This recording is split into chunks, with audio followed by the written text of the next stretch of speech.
Okay, so now we're going to start on our third step, which is learning how to do your basic running stitch, which is also called basting. Just depends on how close together you put your stitches. So when you are ready to sew, you're going to have your threaded needle, right, with the short tail and a long tail and a knot on the end. Okay, so sometimes what I'll do is I'll make my short tail just a little bit longer, and then I'm going to straighten out my string. Okay, and we're going to start right here where it says running stitches times 3. There's 3 different ones, so we're going to start here and we're just going to practice our straight line. Okay, and then we'll do another practice, and we'll practice going in a loop-de-loo like a roller coaster, and then we'll start our third practice and make some zigzags. Okay, so a running stitch is one of those that they call a running stitch. Think about if you're running, there's a space like a dash line in between each stitch, right? Because there's a stitch on the underside, a stitch on the outside, a stitch on the underside, a stitch on the outside. So just like if you were running, you leave space in between each one of your steps. If I was to take a picture of your footprints after you were running, you would see a space, right? So think about that is what a running stitch should look like. Okay, so when you're ready to start, and anytime you're ready to start sewing on paper or fabric, we don't want the knot to show. So the part about sewing is we want to see your work, but we don't want to see the messy parts of your work. So when you're ready to start, we're going to start from the underside so that we don't see the knot that's in the back. So this is where it's a little bit tricky. I can see through the back of my paper to find this knot because I can see the light popping through, right? So you're going to come from the underside, and then you're going to pull it through and hold on to the tail. Okay, so if I keep pulling and pulling, my tail will just go right through the eye of the needle, and then I will end up having to rethread my needle every time I accidentally pull the string. So make sure that you're not pulling too far out. Okay, so I came from under, now I'm going to go back down right into the paper. So I'm going to reach from the other side and grab it. And I'm going to pull it until it's done. You don't want to pull too tight because remember, this is paper and it will rip if I just start yanking on it too hard. So then with my second stitch, can you see where my needle is? It makes a little line. I can see a dent where it is, so I can tell from this side where I'm at. Okay, so there is my needle poking through. Okay. And back down again. Okay, so I'm going to speed up the video and you can watch me finish sewing. And then we will start on our loop-de-loo.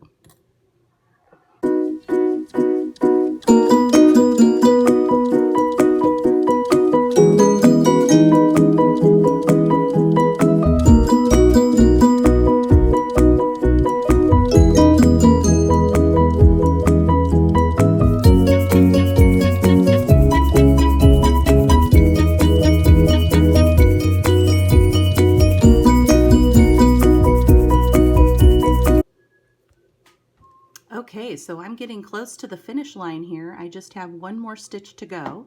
So if you can notice where it says finish, we're going to end right here. So we always want to end going down so that our knot is on the back of our paper or on the back of our sewing. Okay, so you're going to pull that through here, right? And this is where it gets a little tricky. Pull, pull, pull, pull, not too tight. Okay, so now what I want to do is be able to tie a knot that will stay put. So what I'm going to do is to go back through the hole that I made. Okay, so this is how I can create a knot after I'm done sewing. So now I have this loop here. Okay, and I'm going to come back through the last hole again. So I went backwards one and I went back through, and now I have this loop that's sitting right here on my sewing. So do you see this loop right here? I'm going to go underneath it, and then I'm just going to pull it tight. Okay, that creates a slip knot. Then I'm going to do it again because I want to double knot it. Okay. And actually, just to secure everything, I'll do one more knot again. So once I pull it through, do you see the loop that I made? I'm going to go through my loop. That's how you create a slip knot onto your sewing, okay? And then I want to pull that knot as close as I can to the edge of the sewing, okay? There we go. And now all I have to do is snip the end, and I could tie a new knot, and I can start sewing my next section, okay? So remember, I do have enough thread here that I probably can get through one more practice session. So I'm going to tie my knot again. So always okay to see this video a couple times because tying the knots is a little tricky, okay? So you're creating a loop, right? And then I'm going to take the tail of the loop and put it through. So sometimes I have to pick it up, to switch its place, and then pull it together, okay? And then I'm going to do it again, okay? So I made the loop right in midair.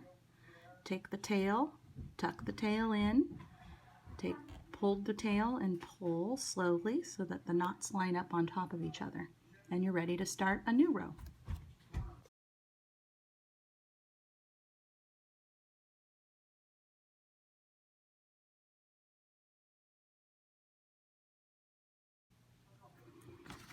Okay, so now we're going to sew some loop-de-loos.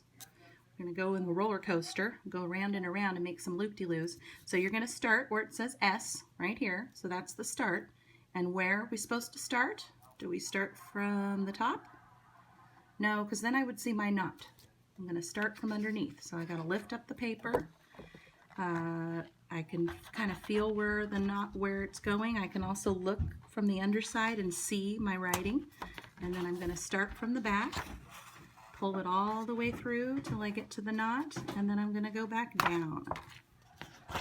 Okay, so I think you guys know what to do. I'm going to put on time lapse.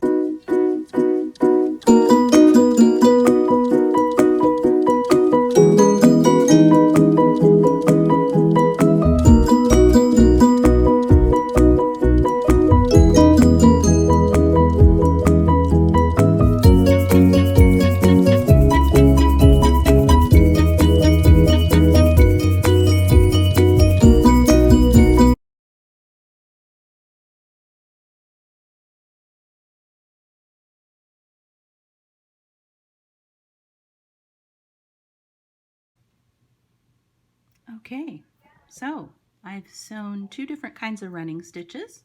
I sewed my straight line and I sewed my loop-de-loo. There it is. And now I'm going to start my zigzag. So here's where I have start. So once again, you have to put another knot on the end of your string. Okay, so when I want a knot at the end of the string, I know this takes a few times of practice, so this is why we're practicing now. Right? So you're going to crisscross the end to make a loop, okay? And then take the end of the loop through the hole and then pull. Okay? And then I'm going to do it again. This time I'm just going to do it right on top of my finger. So if I hold the knot, I can cross over and create a loop and then put the end of the string through the loop, and then just pull slowly until I get the knot on top of the knot. Okay, and we're ready to sew again. So remember to start, where are we starting? Where we always start, on the underside so that the knot doesn't show. Okay, so where I see the start line, I'm going to come through the first hole and we're off. Start your engines, here we go.